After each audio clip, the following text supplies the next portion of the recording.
Hey everyone, it's Hailey, and today I'm going to be doing a review and discussion for Crooked Kingdom by Leigh Bardugo. So I generally, when I do reviews, like to match my shirt to the book, and the closest I could get was a Hamilton shirt, so that's happening. But as per usual, the first part of this video will be spoiler free, so as long as you have read Six of Crows, the first book in this duology, as this is the second book, you won't be spoiled for the first part, but if you haven't read this book, you will be spoiled for the second part. I will warn you when the spoilers are coming, so don't worry, you will be fine for the first little bit, but just make sure you have read Six of Crows before watching any of this video. So I don't really like to talk about the summary when I'm talking about a sequel because you guys kind of know what to expect, so there's really no point in summarizing it, but just in case you don't know, this picks up right where Six of Crows left off, where Inej has been captured, and that's basically all you really need to know. Oh, also Van Eck didn't give them the money, so that was a bit of a problem. Now, the writing of this book was amazing and just incredible. It was such a great world to be back in. Like, Leigh Bardugo has created this Grisha universe that you feel like could actually exist because it is so well built and well developed, and it's just the kind of world that you can get yourself lost in and you just get pulled in by it. Like, it is absolutely incredible. The magic system especially you feel like could actually exist with these Grisha having all these different powers and being able to do these certain things. I love the fact that Parem is in this because the fact that there's a drug and like gambling and all those things and it kind of takes place in the slums makes it seem really realistic, and it kind of brings you to a different part of the fantasy world that you don't usually see in other fantasies, I feel like, or at least the ones that I've read are mostly, you don't really see such a kind of desolate and crime like stricken community, at least in the fantasies that I have read. You honestly feel like you're on these adventures with these characters. Like, the characters are so realistic. Their banter, I was just laughing the whole entire time. Their relationships seem like they could actually be real, and they really do exist, and it is just awesome. And the quotes in this book, there were so many amazing quotes in this book that I loved and I just had to write down like so many times. I will be getting to those in the spoiler discussion section, so once you read it, you can come back and then hear about all the quotes that I just loved. The characters in this book are my favorite. They are such a quirky group that shouldn't work, but they do. They all bring something different to the table, and that's why they work well together. They're able to all kind of feed off of each other and bring out the best in each other and kind of point out like the flaws in each other, and that's what makes their relationship beautiful. They're just this group that has these different like really strong relationships within it, but everyone brings value to that group, and they, like, even if sometimes they don't realize it, they are contributing to this greater thing. I honestly don't want to say goodbye to these characters. I want to see more of them. I especially want a Nina spin-off series because Nina is my favorite. She is just so, oh, she's so near and dear to my heart, and I just really love Nina, and I would love to see a spin-off series following Nina and some other characters that I will talk about more in the spoiler section. Now, like I said, Nina, you see her kind of struggling a lot in this book because of the events of the previous book, and you see her also overcoming those struggles, and I think that was the beautiful thing about this book, is that all the characters have their own character development, which when you have so many characters is really hard to do. Even Kaz, like Kaz is kind of their hard, fearless leader, and you kind of see some cracks in his armor in the previous book that kind of are starting to expand in this book, and you see him developing from being this kind of fearless leader to being an actual human. You see Inej starting to become really independent and believing in herself, and I think that was a beautiful development for her. You see Jesper really coming to terms with who he is and how he isn't really turning out how his parents expected him to. You see him really starting to accept that. You see Wylan really turning away from his family and all the terrible things that they've done and embracing the new family that he has found. And you see Matthias and how much he cares for everyone and how much he brings to the table, and he's just a beautiful character. This whole crew is just amazing, and I love them so much, and I just need more of them.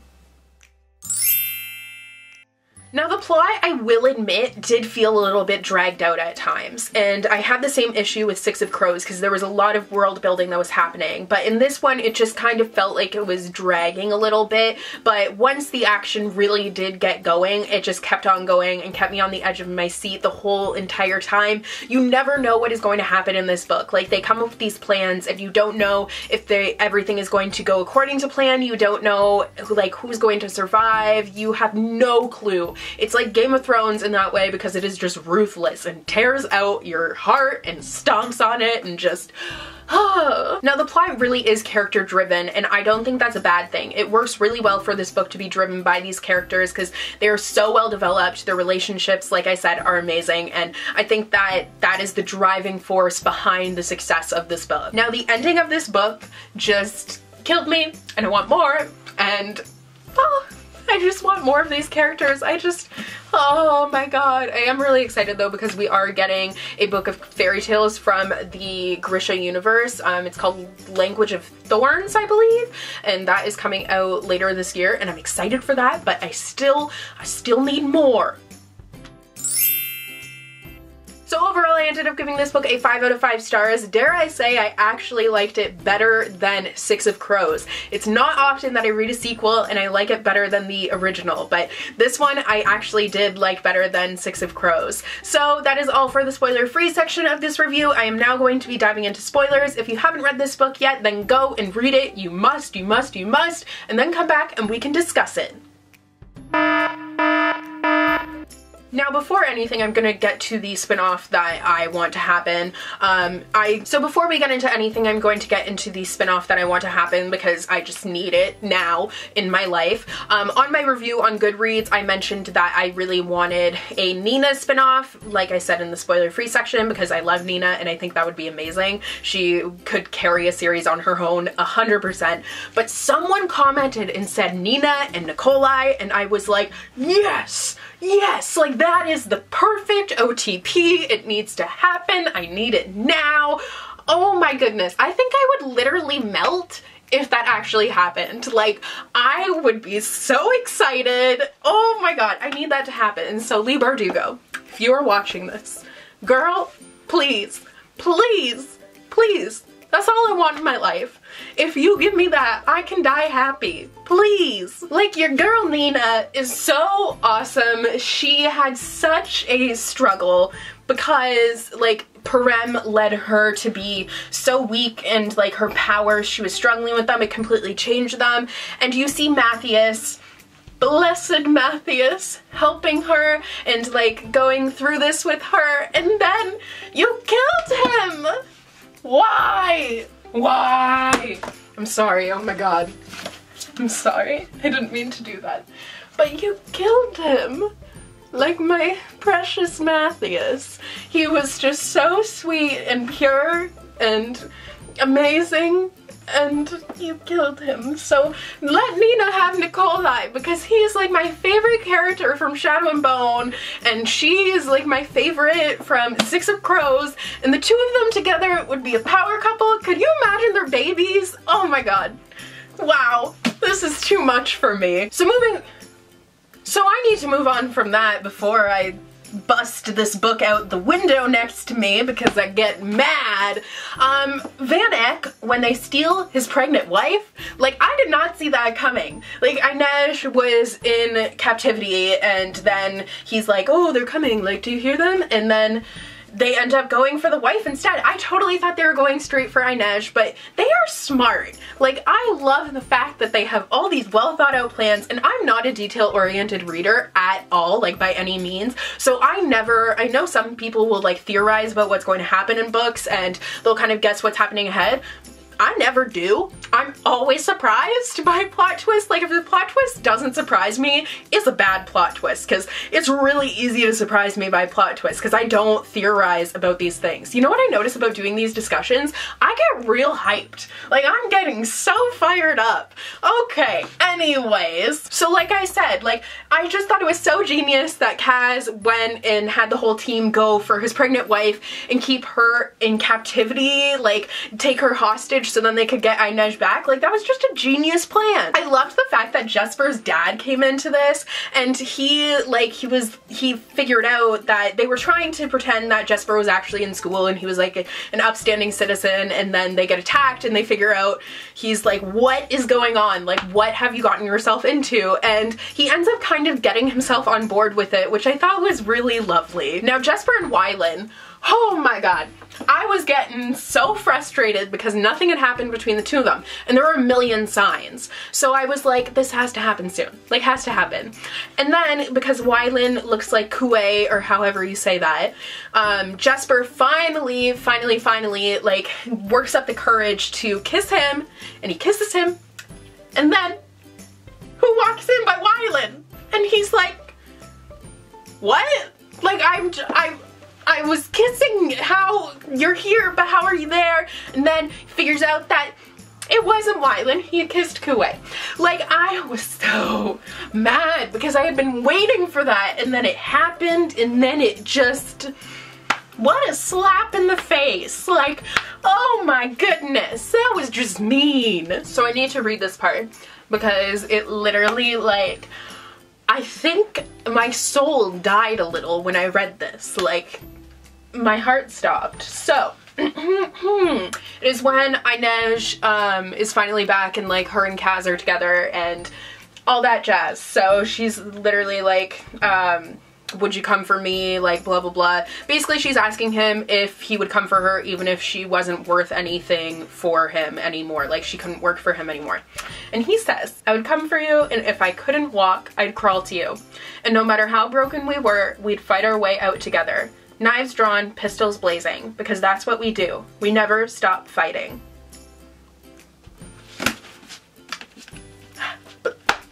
Like, I have no words. That was so beautiful. That was like their whole relationship in a nutshell, and I loved it. Oh my god. When I read that quote, I was just like, yes. Oh, I just loved it. Honestly, the relationship and how it developed throughout the whole book, like, you really saw it develop in this book. And then at the end, he freaking gives her a boat. Like, I was like, a boat. And then he brought her parents. Like, you saw him and he was human. He wasn't just this like, "Arr, I'm Kaz, listen to me." He actually was being himself.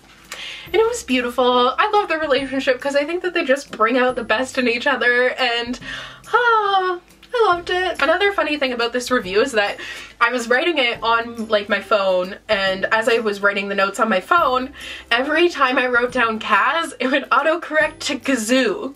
So literally it says like alliances against Kazoo. Like every time it says Kazoo, which made for really funny reading of my notes. Anyways, I want to talk a little bit more about Kaz and also about Nina because bless.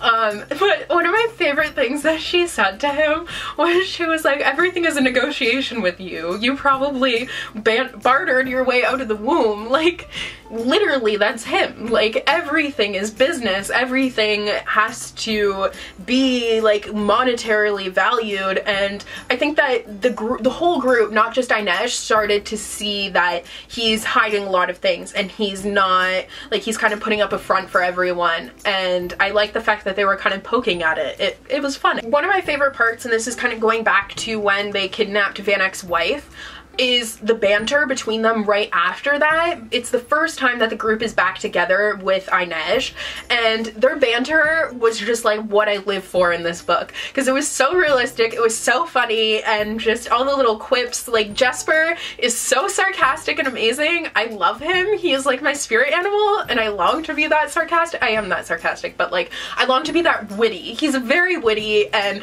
I just loved watching the whole group interact again. That was probably my favorite part of this book. Now, the whole element of Parem was very interesting to me because I felt like it was kind of mixing sci-fi and fantasy a little bit. Like, it was bringing in this drug element to this fantasy world, and seeing how debilitating it was to a character as powerful as Nina, you saw the effects of this drug and what it could do to people.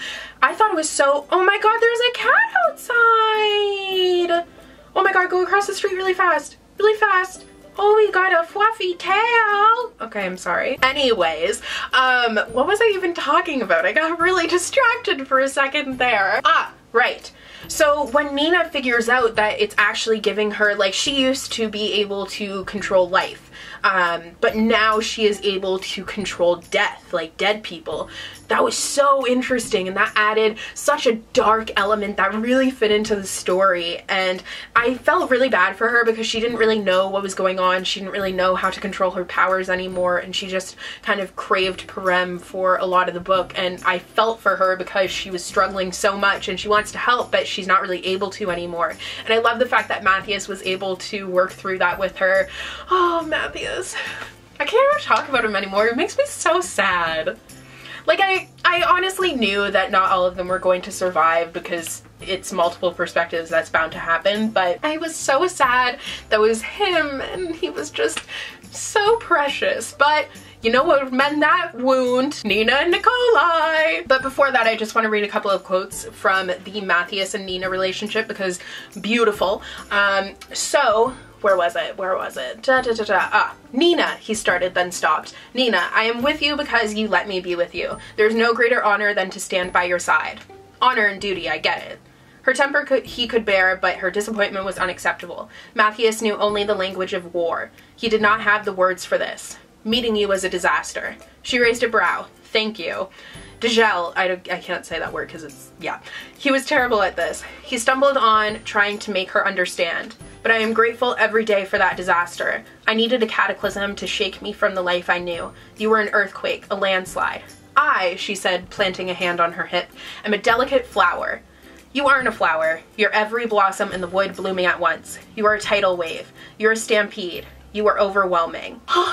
So beautiful. Like, that's what I mean. There were so many amazing quotes in this book, and I think that that just enveloped their whole relationship. Like, there's another part where he says that he doesn't want her to be with him because, or she doesn't want him to be with her just because it's an oath and just because he feels like he has to. And he says, like, no, I want to be with you, and that kind of leads into this whole quote. And I just felt like that was such a beautiful moment, and that's kind of the moment from their relationship that I remember, and I was glad that they were able to have that connection and have that moment before she lost him. Like, Nina got the bad lot in this book, I swear. And I thought it was interesting how Matthias, despite having departed from his culture, still wanted to stay true to the ways of his culture. He wanted to do their relationship correctly, as he would if he were living still in Fajrudaba, I can't say that word.